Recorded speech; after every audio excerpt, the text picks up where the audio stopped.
IAS institute నిర్వహిస్తున్న all India scholarship exam pass అవ్వండి. 2 years ఫీజులో 50% మాత్రమే పే చేయండి. బీఆర్ఎస్ పార్టీ నుంచి గెలిచి కాంగ్రెస్ పార్టీలో చేరిన పలువురు ఎమ్మెల్యేల అనర్హత పిటిషన్ పై తెలంగాణ హైకోర్టు సీజే ధర్మాసనం తీర్పును వెల్లడించింది. స్పీకర్ తుది నిర్ణయం తీసుకోవాలని హైకోర్టు డివిజన్ బెంచ్ పేర్కొంది. అంతకుముందు సింగిల్ బెంచ్ తీర్పును కొట్టివేసింది. స్పీకర్ నిర్ణయం తీసుకోవడంలో ఎలాంటి కాలపరిమితి లేదని హైకోర్టు సీజే ధర్మాసనం తీర్పులో పేర్కొంది. అయితే తగిన సమయంలో నిర్ణయం తీసుకోవాలని, అది కూడా 10వ షెడ్యూల్ ప్రకారం అనర్హత పిటిషన్లపై నిర్ణయం తీసుకోవాలని సూచించింది.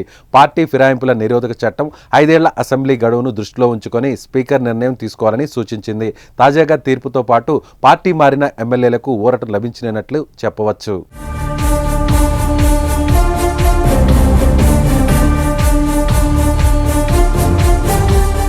ఇక గత ఏడాది జరిగిన అసెంబ్లీ ఎన్నికల్లో బీఆర్ఎస్ పార్టీ అభ్యర్థులుగా గెలిచిన కడియం శ్రీహరి, తెల్లం వెంకట్రావు, దానం నాగేందర్తో సహా పలువురు నేతలు ఇటీవల కాంగ్రెస్ పార్టీ తీర్థం పుచ్చుకున్నారు. అయితే పార్టీ మారిన వారిపై స్పీకర్ చర్యలు తీసుకునేలా ఆదేశాలు ఇవ్వాలని బీఆర్ఎస్ ఎమ్మెల్యేలు పాడి కౌశిక్ రెడ్డి, అదేవిధంగా కేపీ వివేకానందులు పిటిషన్లు దాఖలు చేశారు.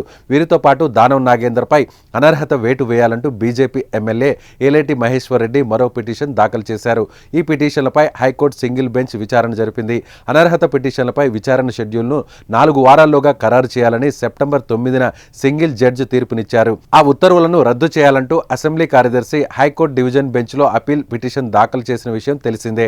అయితే హైకోర్టు డివిజన్ బెంచ్ అసెంబ్లీ కార్యదర్శి అప్పీల్ పిటిషన్పై విచారణ జరిపింది. దీంతో high court chief justice Alok Aradhe bench తుది తీర్పునిచ్చింది.